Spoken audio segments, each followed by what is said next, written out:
civiltà dell'amore. Fratelli e sorelle, costruite senza stancarvi mai questa civiltà.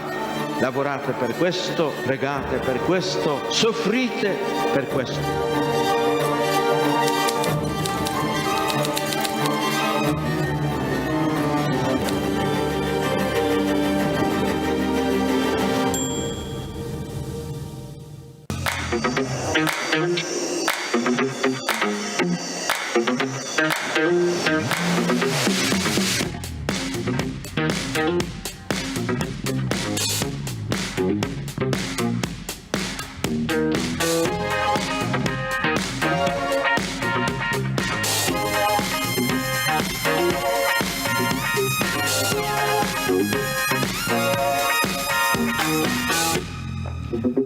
Buonasera a tutti e a tutte e benvenuti a questo. Good afternoon and welcome to this event This afternoon, we're going to talk about sustainability and local communities. And in order to do that, we've invited some guests. We have Sergio Emidio Bini, Councillor for Productive Activity and Tourism of the Friuli Venezia Giulia region. Welcome. And on my right, we have Luca Alippi, Managing Director of EP Produzione.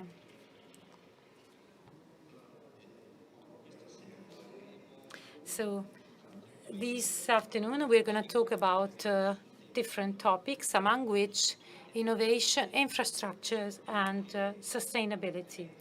These are issues that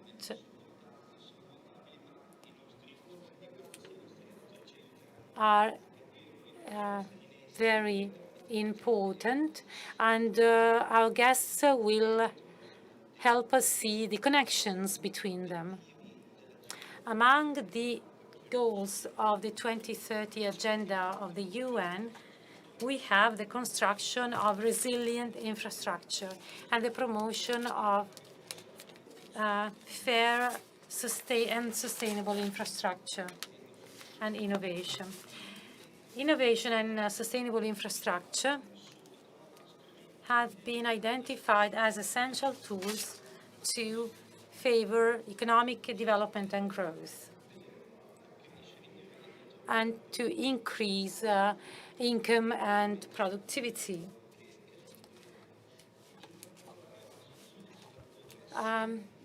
Nowadays, EU and national lawmakers are trying to define some public policies for the conversion and creation of more and more innovative infrastructure. So, sustainable infrastructures that do not damage the environment can become a driving force for the economic development.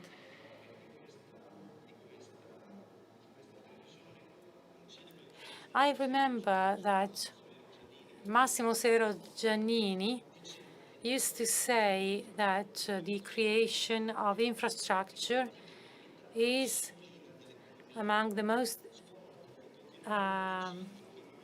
ancient activities of economic control. So the creation of infrastructure is an instrument that is used to foster economy. And so it's very important that this goes hand in hand with sustainability that we all have to strive for.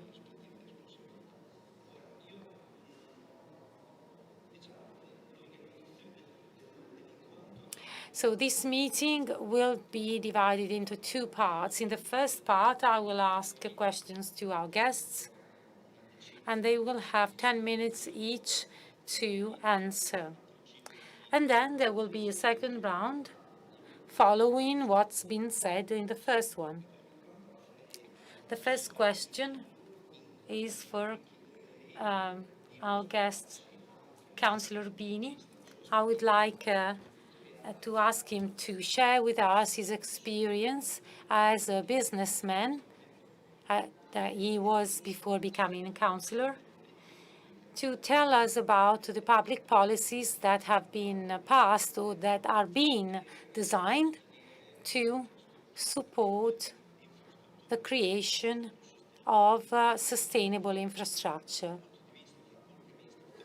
So how do the regional authorities deal with this kind of task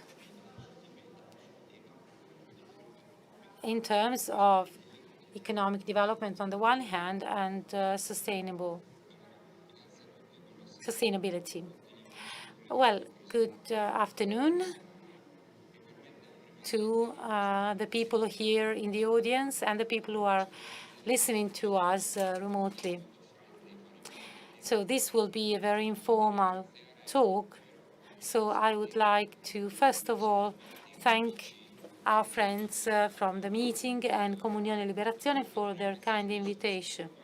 The Friuli Venezia Giulia region is a traditional guest for the last 4 or 5 years, I think, with 2 years during the pandemic that were not possible. But our region has been present with its own booth. We don't have much time, so I would like to make a few comments before describing the activities that our region has chosen. First of all, I would like to make a few general comments. There's no doubt that in the last 2 years, all our truths, let's say, all our paradigms have been totally wiped out, erased. Geopolitical balances are under threat. Globalization, that has been a phenomenon that has been celebrated for years now, we are realizing that it's not so positive as we thought. And then health issues. We thought we had defeated all evil, but we've had the COVID pandemic. Now we have the pox. So many certainties have ceased to be certainties. So the decision-making bodies, nationally and internationally, had started to deal with certain issues that were particularly important for the development of our country. And I'm referring to the environment, the ecological transition, and so on. However, as I said, rules are changing, things are changing. When we talk about transition, we refer to a movement from point A to point B, stage A to stage B. And this has to be done in a way that is as balanced as possible. So the system that you use has to have several pillars: social welfare, the economy, jobs, families. These are all pillars that need to coexist. And as I said before, unfortunately, many of our pillars have collapsed. Before the pandemic, we were all running towards the green. Everything had to be green. The Green Deal, everything had to be green. Why am I saying all of this? I'm saying this because the choices that decision makers will make will have to take all of this into account. However, this search for everything that is green is damaging the global economy, and I'll tell you why. Otherwise, you may think I'm crazy. As you introduced me also as a businessman, I think it's important to explain a few things. Some people are being afraid that they will find themselves stuck in the middle of this transition. For example, quality and price of energy. The price of energy has skyrocketed recently. The Amsterdam Stock Exchange is breaking records continuously. And this, of course, is mirrored in our bills, our utility bills. Because the increase in the cost of energy is likely to have some companies shut down. There are people who are talking about a speculation, and it may be so in some cases, but it's not just that.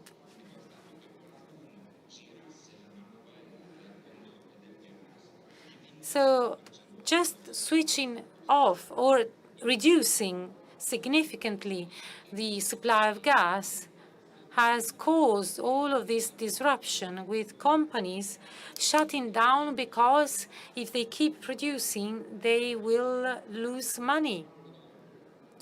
Second point.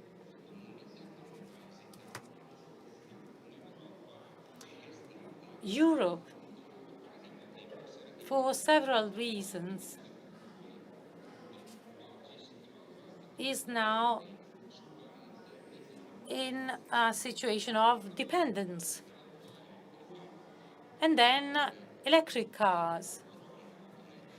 The future is in the hands of electric cars. Just look at the ads on the media. They only talk about electric cars, not even hybrid cars. But what does electric car mean for Europe? I'm not talking about China or others. What does that mean for Europe? For us in Europe, it means for the European Union a minus 840,000 jobs, and minus 60,000 for Italy. And what else does electric car mean? Well, talking about environmental issues, for example, it means producing batteries. And it means disposing of batteries. The Green Deal, well, green for whom? And favorable and profitable for whom? Well, only for one country, China. China provides Europe, Italy and Europe, with 75% of green economy. How long will a battery last? Well, on average, 8 years. Alternative energies, they are essential. They won't be able to replace fossil fuels, but they will be essential. Photovoltaic panels, they generally last about 20 years. Okay. And what about later on? We need to dispose of them afterwards. Are we ready for the disposal? Not yet. And as for batteries, it's very important that we all have the same rules to follow. In Europe, in the US, in Asia, in China. However, right now, the rules are not the same for everyone. We have the European Union. We have the 2030 agenda, the UN one, that is very ambitious. But there are some countries that really don't follow these rules. And batteries. You know what's behind the battery market in China? Well, there are 70 to 80,000 children that mainly in southern Congo work 12 hours a day and are paid 2 euros per day. So These are questions that we need to face. So we need to be aware of this.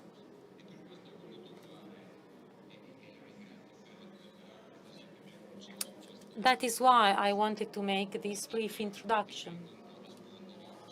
Now, going back to, I'm talking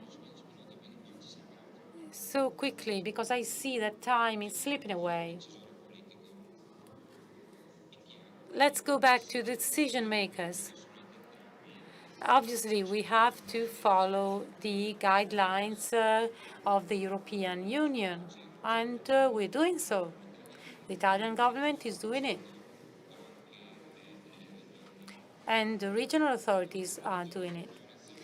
As a region, Friuli, Venezia, Giulia has right now approved a framework law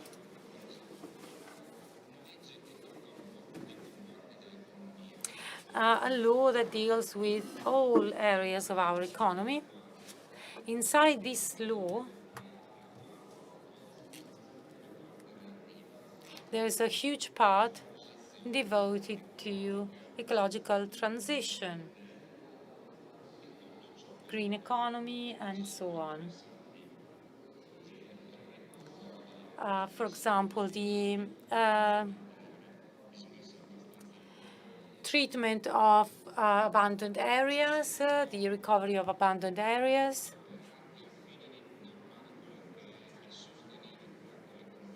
We are, of course, supporting circular economy. For example, for wood. For us, the wood sector is a very important one. And a circular economy in that case is possible. We also approved rules and criteria for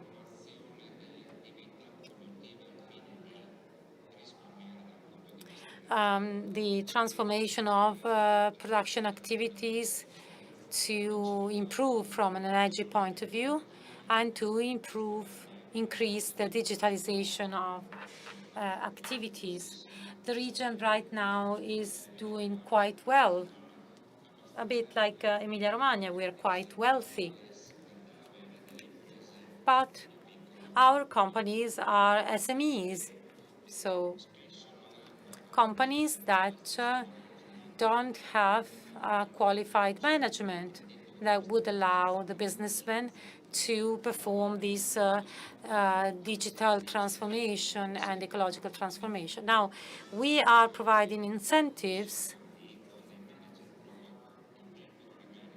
with some temporary managers to be introduced in the company, for example, to support the companies in this transition.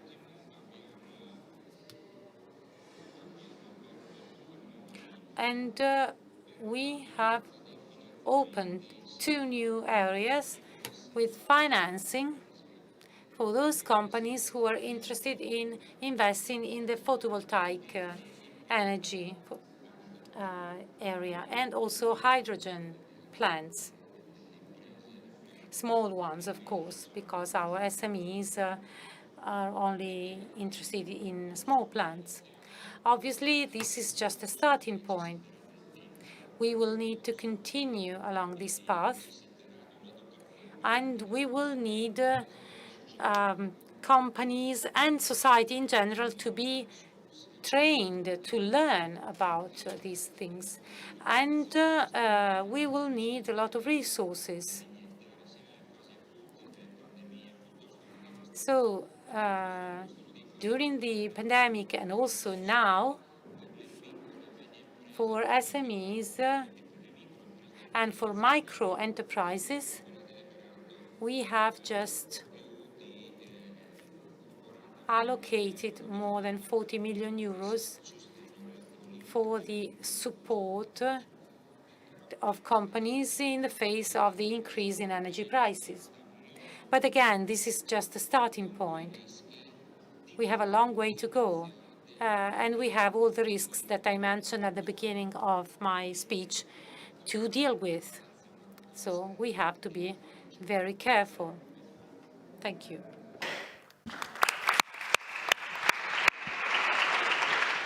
Ringrazio l'assessore per il I'd like to thank the councillor for his, let's say, interpretation and its idea to understand that the topic of sustainability is becoming more and more important for regional legislators and lawmakers. Now, let's move to Luca Alippi, who represents an important energy operating business. And I would like to ask him, as, let's say, the representative of a private business,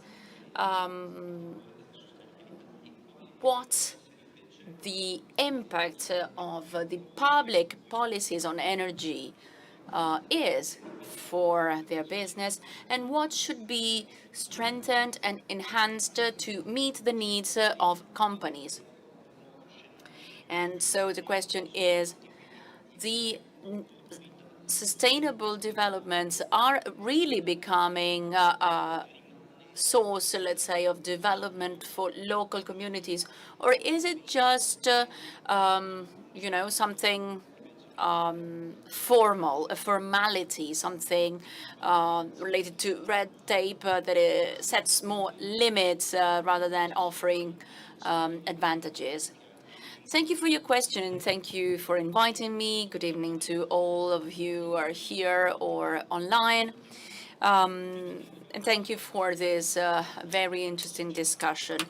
Before getting to the topic, to the core of the topic, I'm going to tell you something about EP Produzione. You can also visit our website to understand what we do. We produce electricity. We belong to a group that is based in Prague, and we rank 5th as energy producers. We manage a gas power station in Vercelli, then others in Lodi, Mantua, and then Crotone, Trapani in the south, and Sassari in Sardinia. The first 5 are gas-powered stations, and the last one is a coal-fired station, which is something we should abandon, go beyond. And but in the last few weeks, we have heard that coal will need to replace part of other energy sources due to the energetic crisis. And then there are another 2 plants in the north, one being in Valtellina. And these are major plants. So, talking about sustainability in local communities, I can say that our power stations are visible and they characterize the area. For example, in Lodi, we have a 1,200 megawatt power station, and there is still a chimney there, which is not used anymore. It is 250 meters high, and so if you get to Linate, you can use it as a point of reference to understand where you are. So we provide an essential service, electrical energy, and inevitably we are always in close relationship with the local communities, with their representatives, with national, regional, and local control bodies. This is necessary as well as fundamental in order to manage today's activities. And there is the point of investments.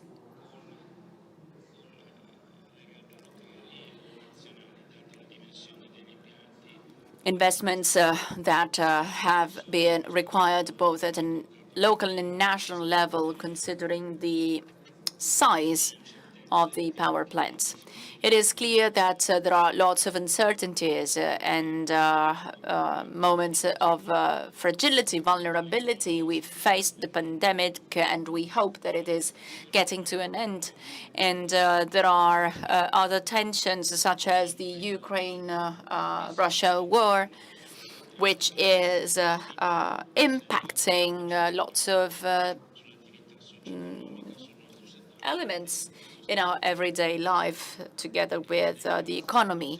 My colleague here has mentioned the prices of gas and the prices of electricity that partially, let's say, converts gas into electricity. And if you consider the combined cycle, and the fact that it increases efficiency by 50%, this means that if we convert gas with this 50% ratio, we can get up to 600 euros for energy. Sorry for the data, the figures. By the way, times are hard. We're living hard times with lots of difficulties and troubles. And as Mr. Draghi said yesterday, there are concerns, major concerns for the future months. But even in this scenario, which is quite dark and somber, we still hope to be able to aim at sustainability and at a right and fair transition. Transitions always have an impact, and saying that no one will be left behind, it's not true. I can say that the whole system will need to try and support those who lag behind, those who are based on coal-fired stations will need to find other resources. And so there will be needs for training, for converting these plants. And so this is something that we should consider whenever there is a transition. It is also right to have a vision and, be far-sighted and aim at B, starting from A, but we always need to take into consideration the rightest path to follow to get from A to B. So as for the energy transition, for another 20 years, we will use both gas and renewables. And not to waste renewables, because you know that, for example, solar power plants produce only at some times. There will be storage systems that should be combined to the production of energy through renewables. Otherwise, a lot of it would be wasted. We are currently working on two main projects, Class H combined cycles. The Class H is the state-of-the-art of technology for combined cycle, and the efficiency is not the 50% that I mentioned earlier on, but 62, even 63%. Of efficiency in the transformation from gas to electrical energy. The investments account for 900 millions overall. And whenever you say investment, you also say job places. We hired 22 new people. There are about 550 employees. And we hired 33 people. But 14 and 15 decided to resign or retired. So the delta is all connected to new projects. So new projects, investments, and work.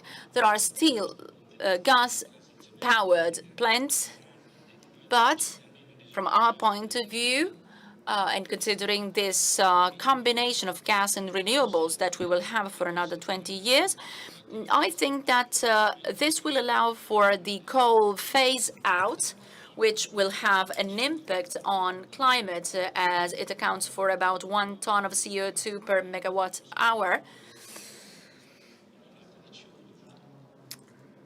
And so, for sure, this phase out will have an important impact.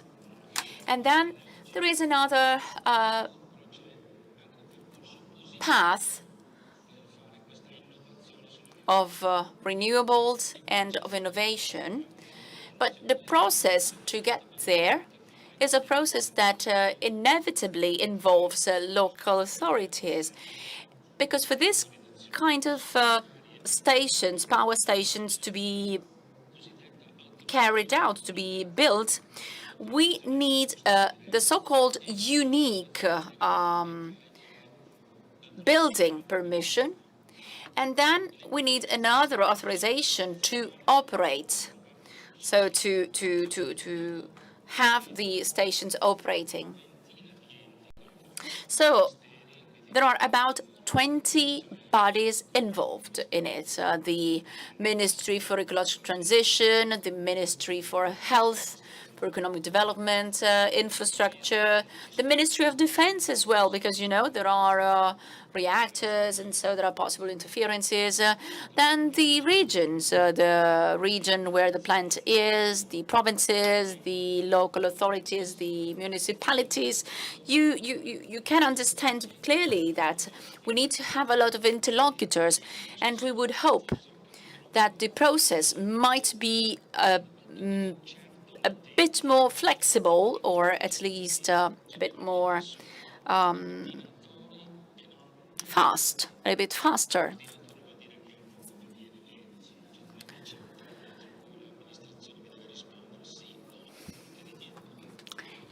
And, you know, it always happens that local administrations need to give answers by a certain amount of time for the other authority to go on. And this is quite a vicious cycle sometimes. These power plants are for the benefit of a territory, a wider area, and they can be characterizing.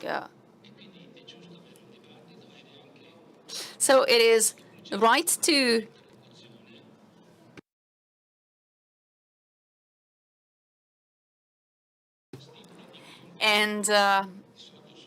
you know, conventions guided by the region or the province are fundamental for the local area to obtain some environmental compensating measures or actions that go hand in hand with the making of those projects.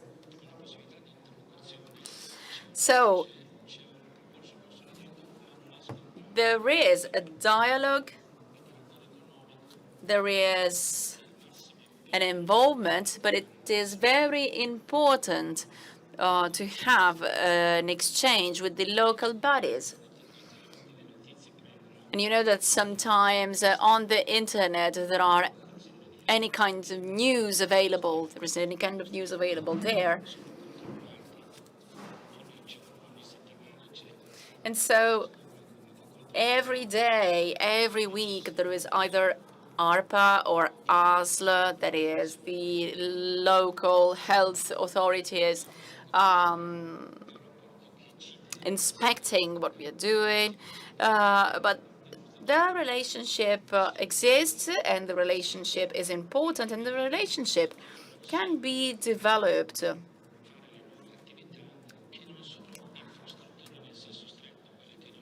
The new activities are not real infrastructures, but they are similar because, you know, without the production of energy, we wouldn't be able to recharge our smartphones. Whereas now, in order to recharge our battery, even when there is no sun, no wind, gas is still necessary. Then after the pandemic and the war, we have realized that diversifying sources and well, the areas where these sources are taken is fundamental. Think of gas from Russia. Well, it must be replaced in a way. And so it is very important to diversify the sources and the areas where these sources are taken. And it would be too dangerous to get the same kind of resources from the same areas. And then, even for renewables, I think you have heard talking about the not in my backyard syndrome.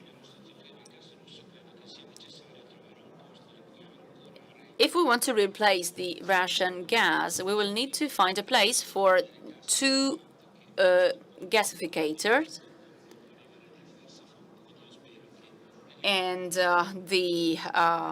let's say the main source will get there from different places.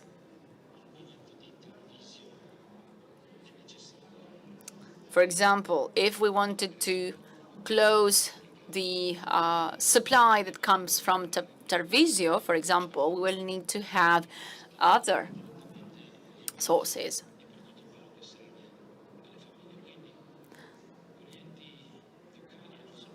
So the dialogue with local bodies is necessary, useful, not always easy, but it requires attention for these works to be carried out and for investments to be made in order to create job places and development. Thank you.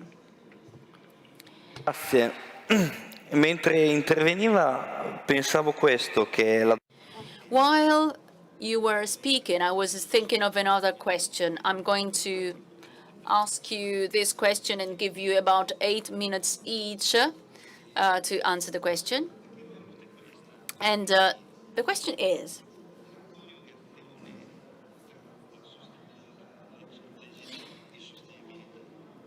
sustainability on one hand and economic development on the other that must be combined and go hand in hand.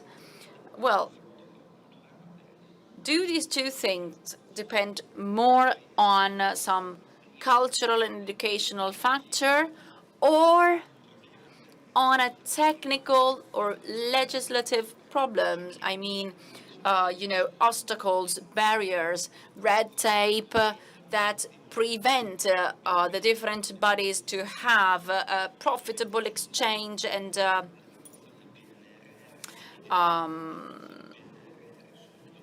good interaction. If you think of the PNRR or other decrees that have been passed in order to simplify the procedures,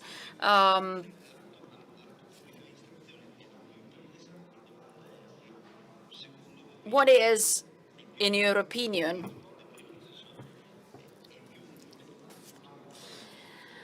the main reason for this lack of communication or effective communication?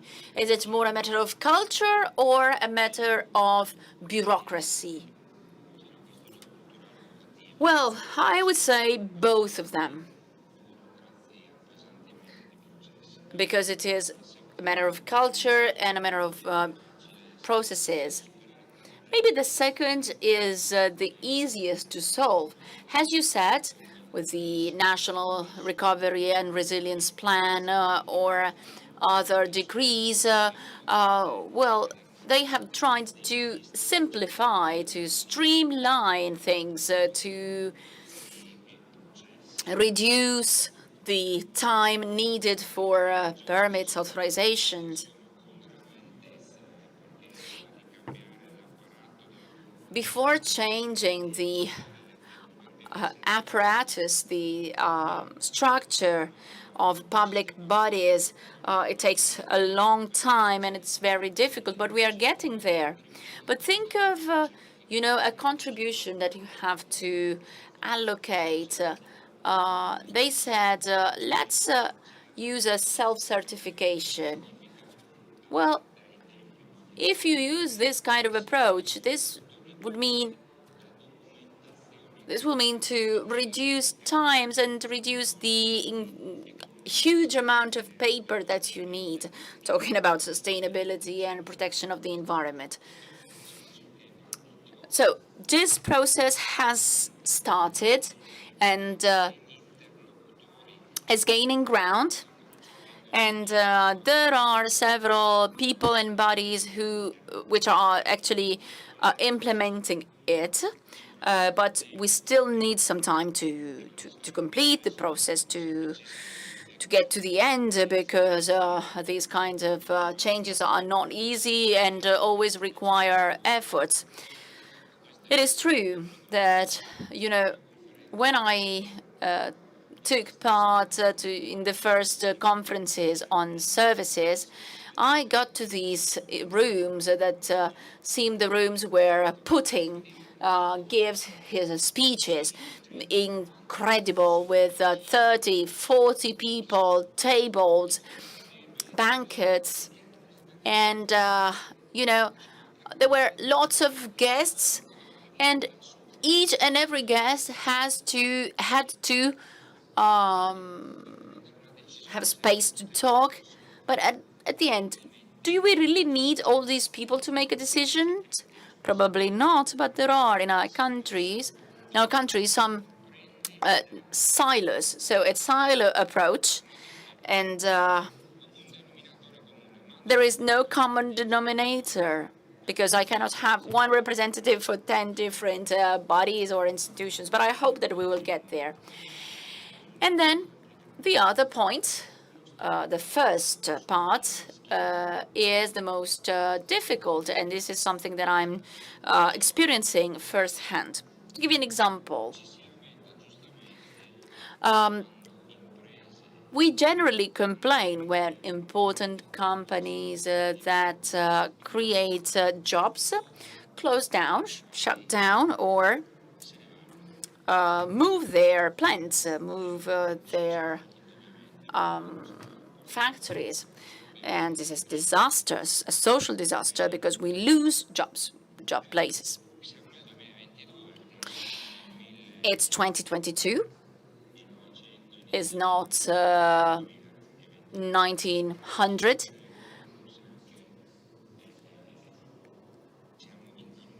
And so in some cases, we have even too many rules and regulations, so we cannot do what we want. We cannot pollute. We cannot build a building whenever we want, or we cannot, build an energy power station with such a tall chimney as the one that you mentioned before.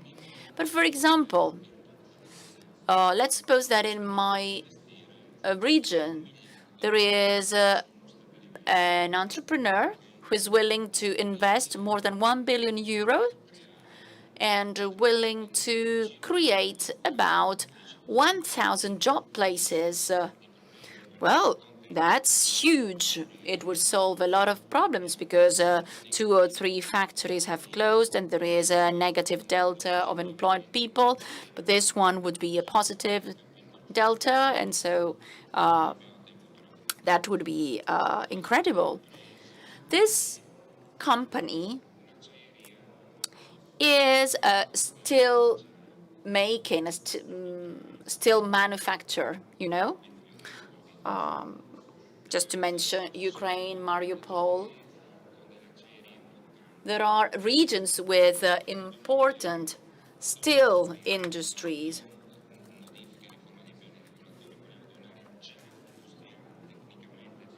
And it is an area that is already defined, and that faces, and then that is on a lagoon, Varano, I'm talking again about my region. So you cannot even imagine how many groups against this company have born. Talking about fake news, you cannot imagine the stupid things that were said.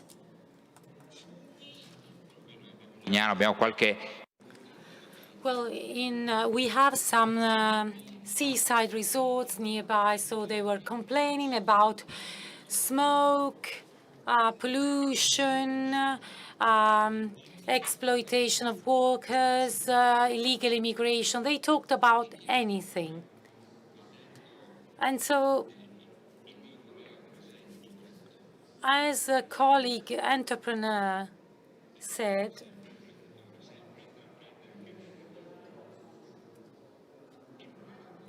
the main problem is also a cultural one, because when you talk about transition, change, everybody's concerned about change, because when you face something new, an economic initiative or of any other kind, you're always a bit concerned. But in our country, fear of change is the norm. Why is that we are so dependent on other countries for our energy supply? Because we've always had people against the regasification plants. That is, you can do it, but not here. People against the nuclear power plants. But in Friuli, Venezia, Giulia as a region, we use plants that are located in Slovenia, that is a few kilometers from our borders. And then maybe we buy energy from France, energy that was produced by a nuclear power plant.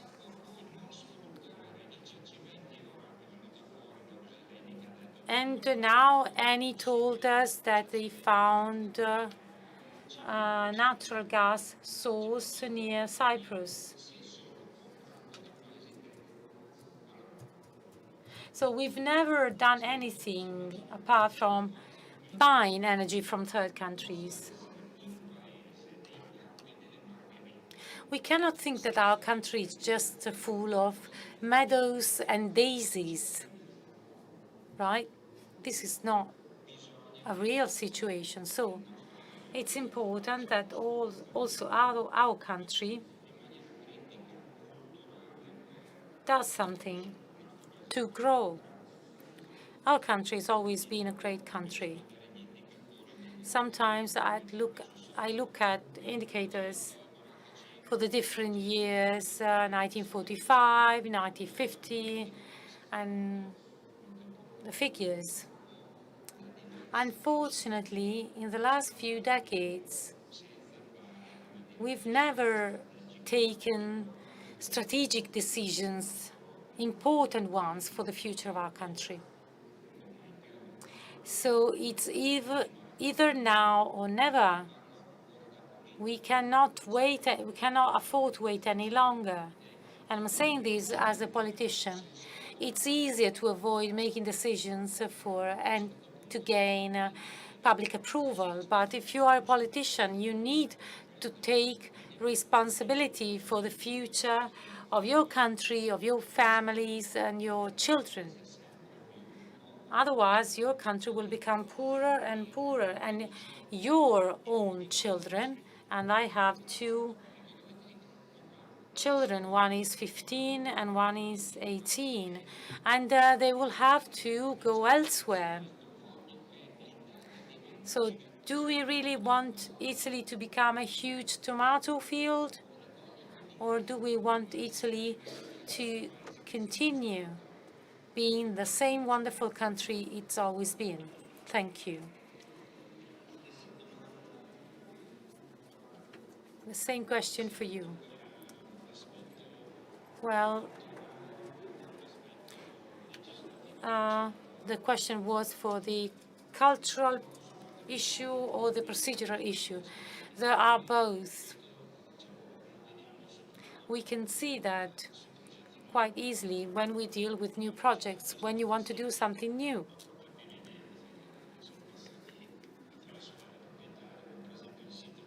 For example, the Lodi site is a site that's been existing since 1952 with an energy vocation. We have pictures with Alcide De Gasperi opening the site. So we have production sites that have been present in the area for many years. But when you have to create something new, then of course you need to communicate, talk, inform, because you need authorization. And this is a complex process. The time frame is a little bit uncertain. And the measures that the government is adopting are aimed at speeding up the procedure for renewable energy sites. We're talking about 70 to 80 gigawatt of renewable energies more than we have today from now till 2030.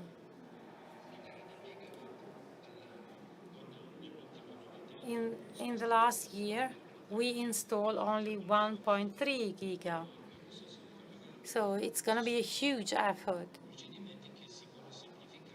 So there are attempts at simplifying things, because also for renewable energies, there are many obstacles.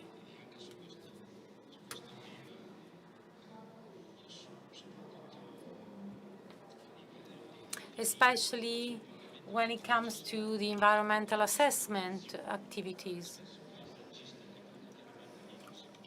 There are often critics who object to this for landscape protection. In Italy, it's the Ministry for Culture that is in charge of landscape issues. So the Minister for Ecological Transition and the Ministry for Culture are involved in these procedures. Procedures that they are trying to simplify right now. We should always bear in mind that it's very important to communicate to the community, the nearby community, to listen to their concerns and to find solutions for them.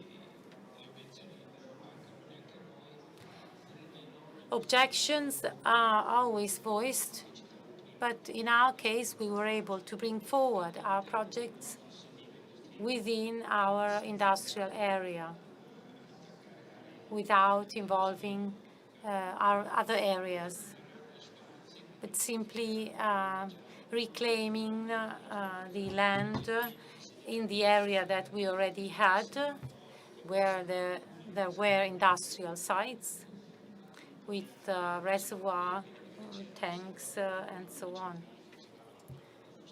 For tanks for when the power plant used fossil fuels. So this is helpful because it's an already existing industrial area. However, there are still objections. So we have to make an effort to solve this. We need to obtain a certain level of agreement with regard to our projects. So it's very important that we explain things, and we should never take things for granted. As I said, we have other projects for renewable energies, for batteries. It's a little bit easier with batteries because we're talking about containers. For the photovoltaic energy project, there were some objections. However, we are improving, and we are trying to carry out some projects on hydrogen as well. We have a coal power plant and we are trying to ensure a future for this industrial site after the coal phase, after coal is eliminated. In Sardinia, the issue of employment is a very delicate issue. So we are trying to, together with the local community, to find a solution so that this area will continue to operate, although in a different way.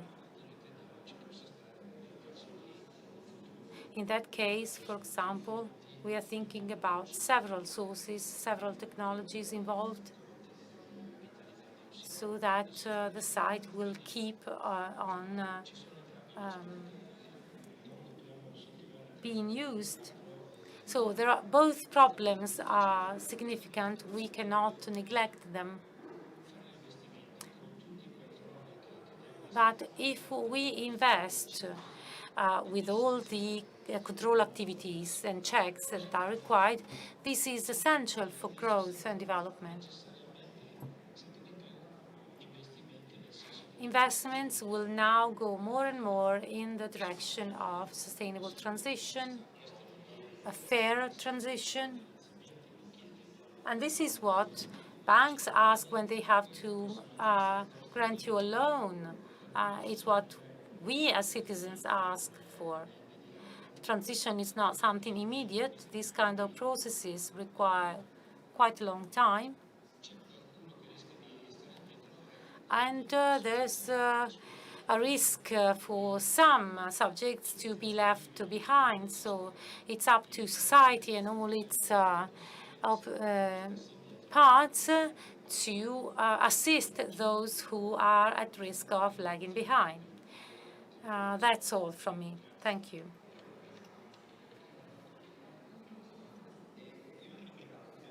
Well, I would like, first of all, to thank our guests for the different ideas that they shared with us this afternoon, even though in a limited time because of time constraints.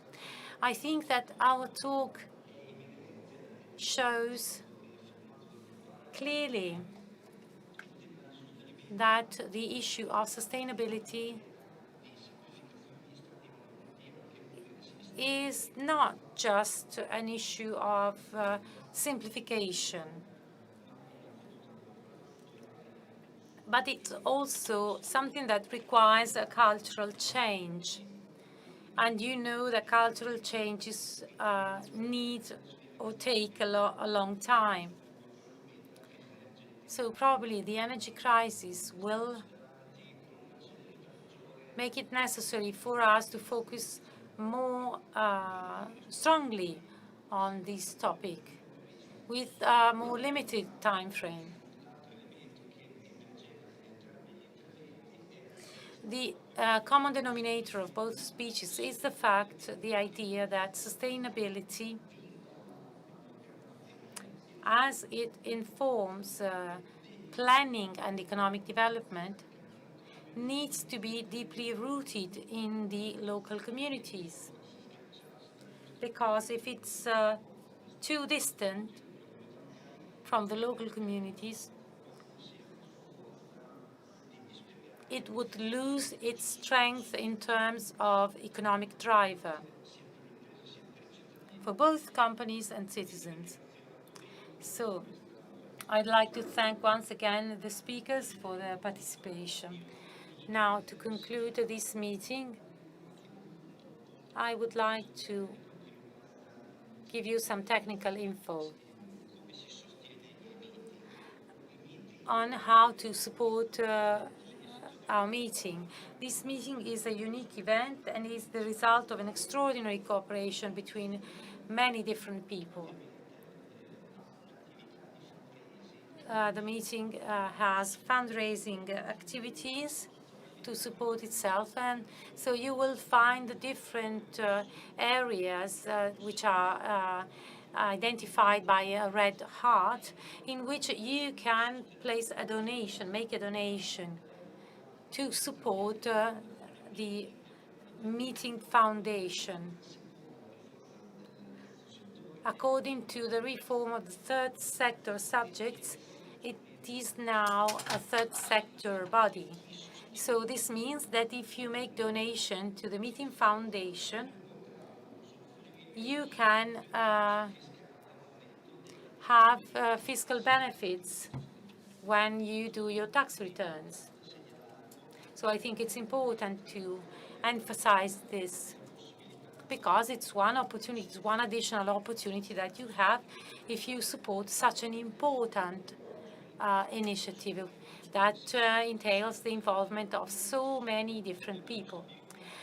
Okay, that's all from me. Thank you very much, and see you at the next meeting events. There will be other meetings, the other events, sorry, in the next few hours. Thank you.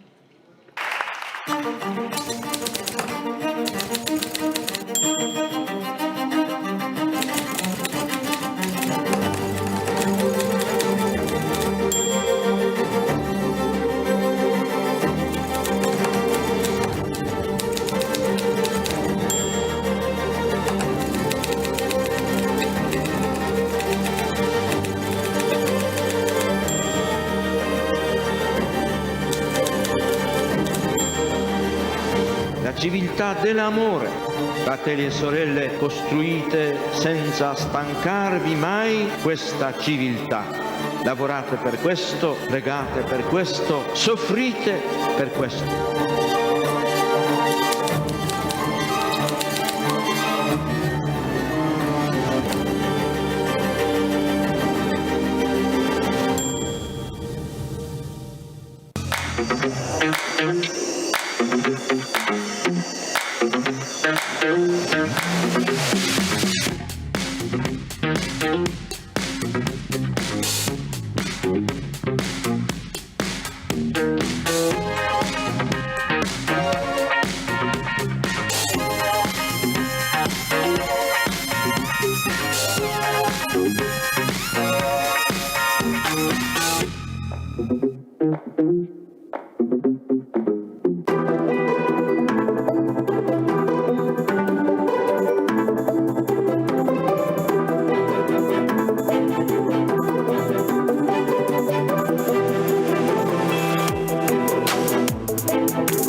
Yeah.